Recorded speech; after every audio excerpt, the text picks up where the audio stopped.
Hello everybody and welcome one and all back to another video related to figure fantasy. Now, normally in these cases I would say in the last episode this happened, but in reality I kind of forgot.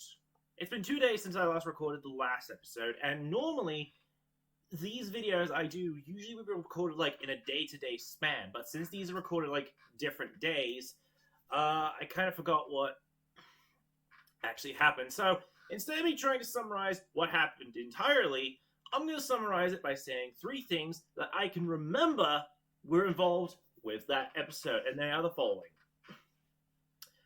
Red-Eyed Angel, resistance of some sort, and Oasis. Those are the 3 things, or was it like... Okay, to be fair, one of the characters in the crossover created a resistance force to try and save their friend. That's all I remember, is just those 3 pieces. Any other pieces, I can vaguely remember. But in this episode, the team is going to literally be raiding Oasis itself. And it's pretty interesting. I'm going to tell you guys my whole entire situation at the end of the episode to make things simpler. So without further ado, how about we play Chapter 2? Just for you guys.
there you have it, Chapter 2. And I kind of had this question, why is everything all going around with all these games involving freaking red light, green light for some stupid reason? I've seen like 3 different situations that involve this sort of thing. Squid Games is one of them. I don't remember the other one, but it's a Japanese variation of Squid Games. And yeah, now this. I kind of wonder, like, is red light, green light the most common, like, reference everyone seems to use? Because that's what I've got a strange feeling of that. So, yeah. Now, once again, there's going to be a breather between this video and the next one. So it might be between, like, I think to say 3 to 4 days, exactly. So if I don't remember everything from the top of my head, don't blame me for all this. Blame the developers for this idea, which, to be fair, makes sense, because with a breathing point between chapters, one, I don't have to spam everything and sit down in one sitting. I can just record what's needed, and then I can go focus on my life. But as for this sort of video, I want to quickly bring this up. This video is for experimentation purposes to see how many views this can get, and Dislight is going to be coming out tomorrow with a new update for the Sea and Song event, which is going to put the test to how many views will get totaled. But that's not the only problem I have. There's 3 games in total that are doing events this month. Figure Fantasy, Monster Legends as well. Well, I just said it backwards. Figure Fantasy, Dislight, and Monster Legends has the Back to School event. That one doesn't count, by the way. I only found out about it a few days ago. As of this recording session, I'm attempting to hatch the monster that is required to do that dungeon, and I'll record it, of course. So, I'm going to be honest, there's 3 different videos I'm going to do. This, Dislight, and Monster Legends. But I'm going to tell you guys, like, the positive to me doing these videos. In total, the video file amount is between 8, whereas Dislight could be between 8 to 10. So if the developers of Dislight are watching this for some unknown reason, these are the types of things I enjoy, are small amounts of videos. I have a method for every single game. Some I will sit down in one sitting to play, some I'll just break up into segments, or some will just be recorded now, wait a bit, record another, wait a bit, record another, wait a bit. Each video I do has a different method for recording. All will be revolved around like the same recording software, or different software, depending on the iPad. But all of it will mostly be edited in the same software in different formats. So if you guys are wondering why these videos are basically 16 to 22 minutes long, that's my reason behind it, because these take 2 minutes to record instead of like 5 to 6 minutes for a main video. But I'm not going to say... But I am not going to say Figure Fantasy gets the crown. It depends on the views, it depends on the format. So, if the view count is different, that's okay. But, I think it's finally time I end this video here. So, if you guys enjoyed this episode of Figure Fantasy, and get excited for the next couple of days, because 1, I'm probably going to be recording it last, and 2, it's still going to be a few days, so yeah. Also, I'm making progress to try and click that, hard-to-get character. I do have methods between that, so anyway. Now, it's time that we end the video. If you guys enjoyed, like, subscribe, leave a comment down below. Did I already say this? I'm getting my tongue twisted. And as always, I'll see you all later. But before the video fully ends, here's a picture I created using Figure Fantasy's software, which took about 5 minutes to make. Just so you guys know, the functionality is weird, because you can't lock the figures in place. What happens is you have to try and rotate them, but when you try to rotate them, it moves the position, and sometimes it teleports from one point to another.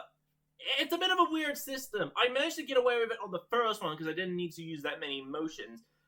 But this time, I did a few more variations. And the only golden rule I am following for all of these videos is I'm not showing off any exclusive or unique skins. I'm going to set the characters so that they're the original skin and do the picture there.